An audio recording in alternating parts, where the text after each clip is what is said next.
Friends, आज हम फिर आप लोगों के साथ अपने पुराने टॉपिक को कंटिन्यू करते हुए हम आज फिर पोटैटो की बात करेंगे, आलू।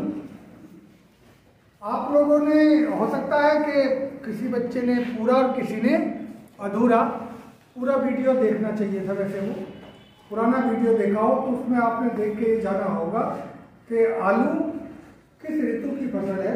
उस पुराने टॉपिक को एक बार फिर थोड़ा सा 1 मिनट में हम समझ कर लेते हैं। आलू एक रबी सीजन की कैश क्रॉप है।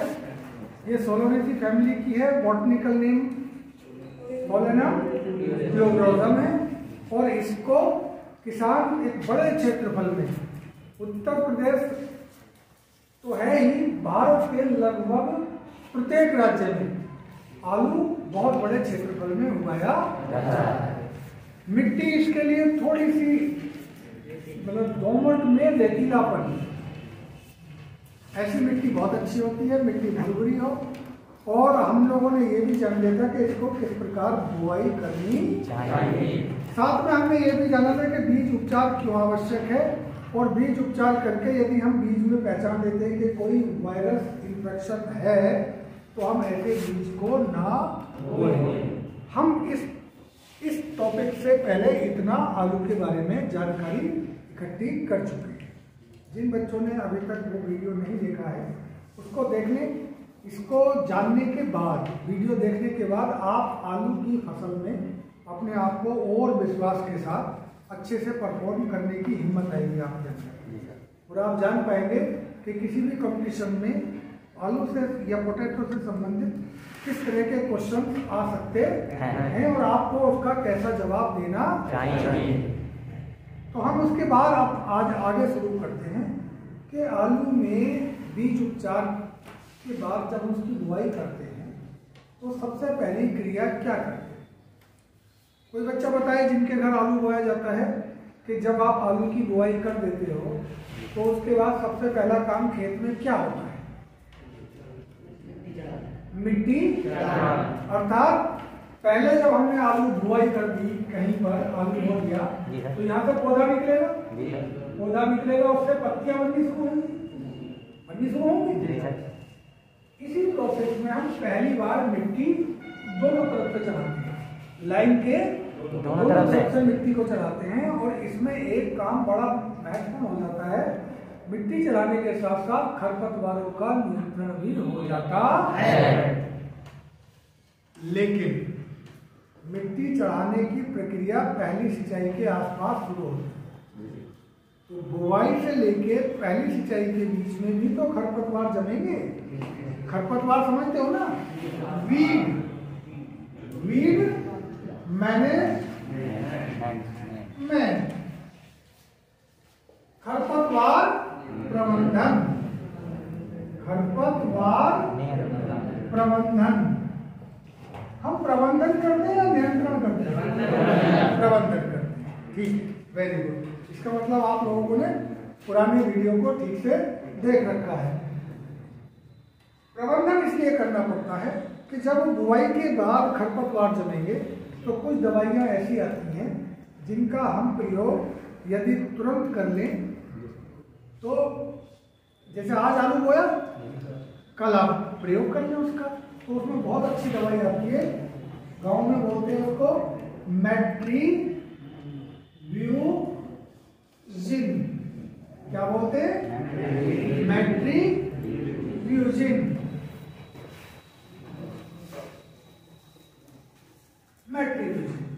ये बहुत अच्छी दवाई है। 200 ग्राम दवाई 1 एकड़ में, 200 ग्राम दवाई 1 एकड़ में बहुत आराम से, क्योंकि आज आलू बोया है, मेड़ पे बोया या लाइन में बोया और बाद में मिट्टी चढ़ा दी, उसके अगले दिन हम इसका स्प्रे करते हैं पूरे खेत में। और स्प्रे करने से ये होता है कि किसी भी प्रकार का, चाहे वो चौड़ी पत्ती के खरपतवार हो या सकरी पत्ती के, आइदर नैरो लीफ वीड्स और ब्रॉड लीफ वीड, कोई भी खरपतवार उसके जमते समय ही ये खरपतवार नाशी या ये वीडिसाइड उस खरपतवार को, वीड को नष्ट कर देता है। ये आलू में बहुत ज्यादा प्रयोग होने वाला खरपतवार नाशी, क्या नाम है इसका? मैट्रीब्यूजिन। कितनी मात्रा में? 200 ग्राम 1 एकड़ के लिए 200 ग्राम 1 एकड़ स्प्रे करते हैं। और पूरे खेत में इसका हम स्प्रे करते हैं। ये ध्यान रखना चाहिए कि जब हम इसका स्प्रे करें तो स्प्रे के ऊपर हमारे पैर कम से कम पड़े, यानी कि स्प्रे हम करते हैं ऐसे करके और चलते हैं इस तरीके से, तो ये होगा कि वो हमारे पैरों से थोड़ा सा दूर होगा स्प्रे। जी सर, ये ख्याल रखना है। खरपतवार का यहाँ कंट्रोल हो जाएगा पहली बार। उसके बाद हम पहली बार मिट्टी जब चढ़ाएंगे तो जो बचे हुए खरपतवार जमे हुए होंगे वो उस समय खत्म हो जाएंगे।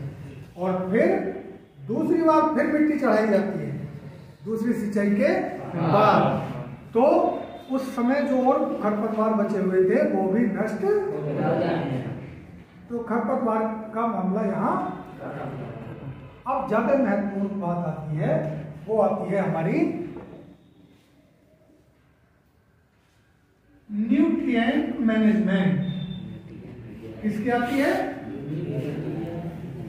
Nutrient management. पोषक तत्व प्रबंधन। ये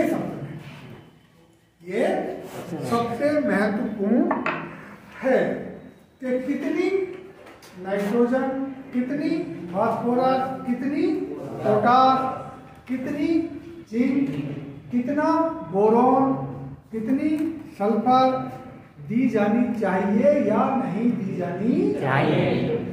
तो सबसे पहला इसका पैरामीटर क्या है कि आलू या किसी भी फसल में उस खेत की मिट्टी की जांच कराने के बाद, मिट्टी की जांच कराने के बाद ही उर्वरकों की मात्रा निर्धारित करनी चाहिए। अब जैसा रिपोर्ट में है, मान लीजिए आपके खेत में कमी है नाइट्रोजन की तो आप नाइट्रोजन ज्यादा देंगे, और खेत में कमी है फास्फोरस की तो आप फास्फोरस की मात्रा बढ़ाएंगे। लेकिन ऐसे ही अगर आपने, जैसे गांव में रिवाज है कि उसने हमें 10 किलो बीघे का दिया है यूरिया तो हम 15 किलो बीघे का देंगे, तो ऐसे आपका फसल का भी नुकसान होगा और पैसे का भी नुकसान होगा और मिट्टी की गुणवत्ता भी खराब होगा। तो पोषक तत्वों का प्रबंधन किसके आधार पर? मिट्टी की जांच के। लेकिन सामान्यतः जैसे गांव में प्रैक्टिस है उसमें हम नाइट्रोजन, फास्फोरस और पोटास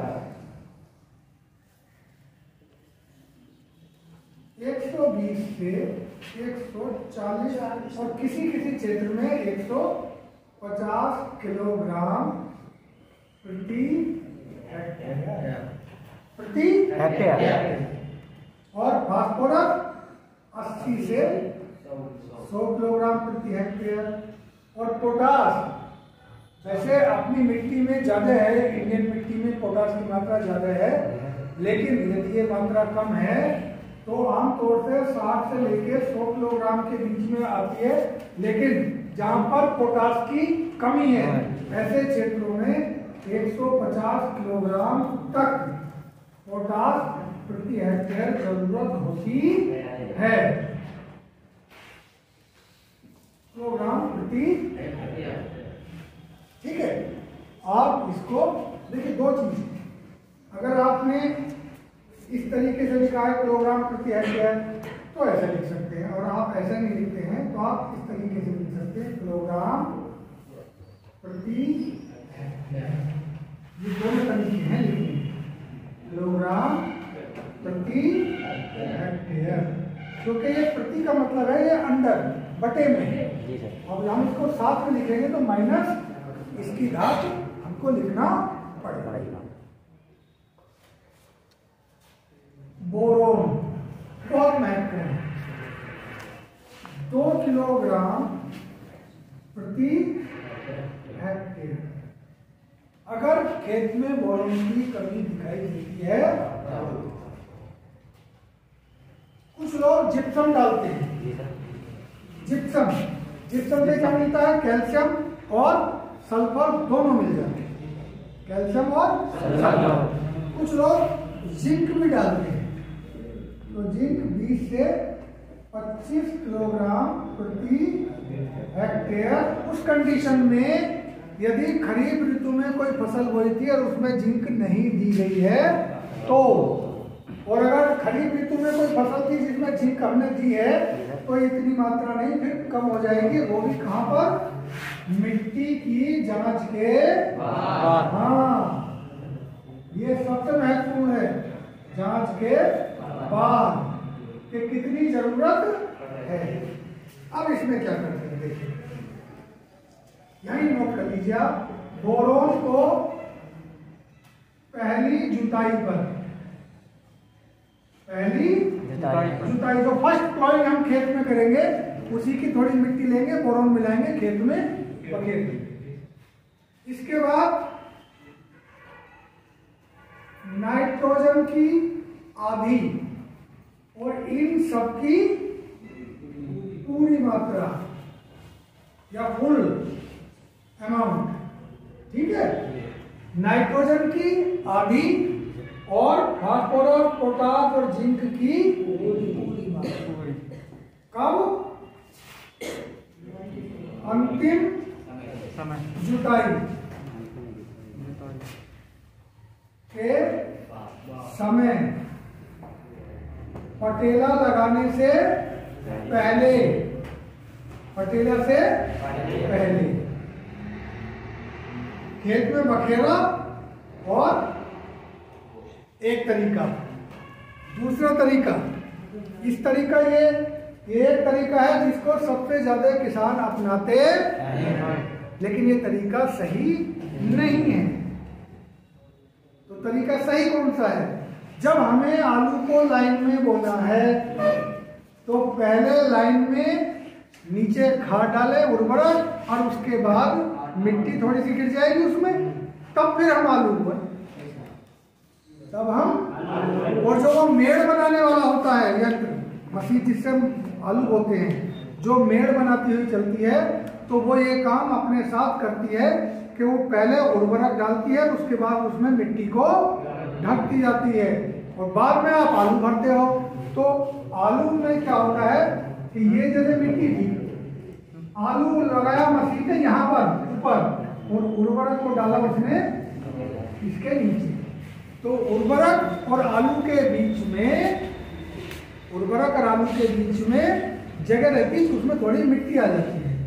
उसका लाभ क्या होता है? लाभ ये होता है कि यदि आलू सीधे फर्टिलाइजर के कांटेक्ट में होगा तो हो सकता है फर्टिलाइजर में से कुछ ऐसी गैस या ऐसा केमिकल निकले जो जमते हुए आंख को हानि पहुंचा दे। और बीच में मिट्टी है तो आलू की जड़ नीचे जाएगी मिट्टी के, और हमें जड़ ही उर्वरक का प्रयोग करेगी। तो जड़ जैसे ये आलू था, अब इसकी जड़ जमेगी, मान लीजिए जड़ नीचे तो जाएगी, जब नीचे जाएगी वहां उर्वरक है तो हमारा पौधे की पैदावार बहुत अच्छी होगी। पौधे की पैदावार अच्छी हो इसलिए उर्वरक को या फर्टिलाइजर को हमेशा बीज से 3 या 4 सेंटीमीटर नीचे गिराना चाहिए। मशीन से बोएंगे तो ये काम ऑटोमेटिक होगा। और यदि अपने आप मेड़ बनाते हो तो पहले उर्वरक डाल दीजिए, मिट्टी ढकिए और फिर मिट्टी के ऊपर आलू के बीज को, ठीक, क्लियर है। अब इसमें एक बात रही कि इसमें आधी नाइट्रोजन जो है ये तो हमने देखी बुआई के समय। अच्छा, कितने बच्चे जानते हैं कि जो नाइट्रोजन, जो भी उर्वरक या खाद हम बुआई के समय देते हैं उसको क्या कहते हैं? उसको क्या कहते हैं? किसी को नहीं मालूम? उसको बोलते हैं basal dose. Basal dose, basal dose उर्वरक की वह मात्रा है जिसका प्रयोग हम बुआई के समय खेत में करते हैं। बेसल डोज वह मात्रा है उर्वरक की जिसका प्रयोग हम बुआई के समय खेत में करते हैं। और जब बुआई हो गई उसके बाद जब भी उर्वरक का प्रयोग करेंगे तो उसको हम बोलते हैं टॉप ड्रेसिंग। Top dressing. अब टॉप ड्रेसिंग क्या होती है भैया, ये बताने की बात है। ये तो आप समझ में आ गई कि टॉप ड्रेसिंग जब की जाती है जब हमने फसल बोई और बोने के बाद जब भी कभी उर्वरक देंगे तो उसे हम क्या बोलेंगे, टॉप ड्रेसिंग। ये बात समझ में आ गई। टॉप ड्रेसिंग को कितने तरीके से कर सकते हैं? टॉप ड्रेसिंग को हम दो तरीके से आमतौर से करते हैं। वो दो तरीके कौन कौन से हैं? एक तरीका है स्प्रे करके और दूसरा तरीका है ब्रॉडकास्टिंग। ब्रॉडकास्टिंग यानी कि बुरकाव या बिखेर कर। और स्प्रे तो समझते हो, घोला स्प्रे किया मशीन, है ना। तो दो तरीके से हम कर सकते हैं टॉप ड्रेसिंग को। अगर घोल के किया है तो उसको हम बोलेंगे स्प्रे, और यदि वो दानेदार था हमने बखेरा है या बुरकाव किया है तो उसको हम बोलते हैं ब्रॉडकास्टिंग मेथड। तो अब कोई भी बच्चा बताएगा टॉप ड्रेसिंग किसे बोलते हैं? टॉप ड्रेसिंग किसे बोलते हैं? अभी तो बताया कि फसल बोने के बाद, फसल बोने के बाद जब किसी उर्वरक का हम खेत में प्रयोग करते हैं तो उसे हम टॉप ड्रेसिंग। और ये जिसको बेसल ड्रेसिंग किसे बोलते हैं? फसल बुआई के समय या बुआई से पहले जब हम उर्वरक का प्रयोग करते हैं तो उसे हम क्या बोलते हैं? बेसल डोज या बेसल ड्रेसिंग। ठीक है। तो जो नाइट्रोजन की बची हुई आधी मात्रा थी उसको दो बार भाई हमने एक आधी तो दे दी बुआई के समय, अब आधी बेसल हो गई और जो आधी टॉप ड्रेसिंग होनी है, ये टॉप ड्रेसिंग को यहीं लिख देते हैं। जो 1/2 मात्रा टॉप ड्रेसिंग है इसको हम कैसे देंगे? 2 बार। तो 2 बार में देंगे तो ये कितनी हो जाएगी? 1/4 और 1/4। इसको तो 2 हिस्सों में बांटोगे। मान लीजिए 100 किलो की टोटल नाइट्रोजन कितनी थी? 100 किलो। आपने 50 किलो दे दी बुआई के समय, तो 50 किलो यहाँ बची। अब 50 किलो बची, इसको 2 बार में देना तो कितनी हो जाएगी? 25 यहाँ और 25 यहाँ। ये समझने के लिए, ठीक है। तो जितनी आप नाइट्रोजन दे रहे हो उतनी नाइट्रोजन आप इस तरीके से दोगे। अब ये कौन कौन सी अवस्था है? ये है प्रथम सिंचाई के बाद या पहली बार मिट्टी चढ़ाते, और ये दूसरी सिंचाई के या दूसरी बार मिट्टी चढ़ाते। अच्छा, मिट्टी चढ़ाने को एक शब्द बोलते हैं, हम उसको बोलते हैं अर्थिंग अप। मिट्टी चढ़ाना, मिट्टी चढ़ाना। ये सब अक्सर पूछ लिया था, इंग्लिश में लिखा था अर्थिंग अप क्या होता है। तो अर्थिंग अप कुछ नहीं है, सिंपल सा एक छोटी टर्म है कि मिट्टी चढ़ाने की प्रक्रिया को, मिट्टी कहाँ चढ़ाते हैं हम? तने के दोनों तरफ, तने के दोनों तरफ। ऐसा नहीं कि पूरे पौधे को ढक देते हैं, तने के दोनों तरफ जो मिट्टी के परत के पास वाला भाग है उसको ढकने के लिए, ठीक है। तो ये अर्थिंग अप के समय हम दोनों बार नाइट्रोजन की मात्रा को देते हैं। ये आपकी कब है? प्रथम सिंचाई बुआई के कितने दिन बाद आ जाती है? 25 दिन के आसपास, 25 से 30 दिन के अंदर आ जाती है। और फिर दोबारा उसके 15 से 20 दिन बाद, यानी कि अगर ये पहली 30 दिन है तो ये लगभग 50 से 55 दिन बाद आती है। और इसी समय आलू में कंद बनने शुरू हो जाते हैं।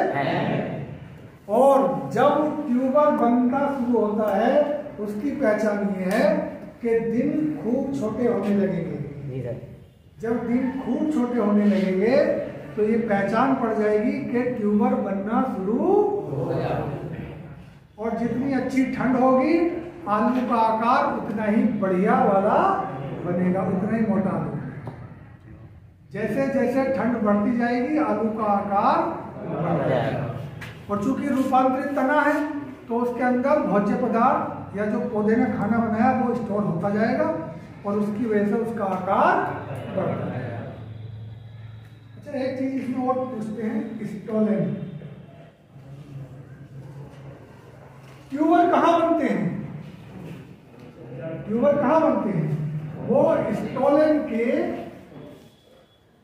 जो टिप होती है, स्टोलेन एक जड़ जैसा देखने में जड़ होती है, ऐसे भाग होता है, उसका जो बाहरी किनारा है, अगला वाला किनारा, उसको बोलते हैं हम स्टोलेन। और वही फूलता है, वही फूलता है जिसे हम आलू का ट्यूबर कहते हैं। तो कई बार ये स्टोलेन शब्द भी पूछ लिया जाता है कि स्टोलेन शब्द किस फसल से संबंधित है, किससे संबंधित है?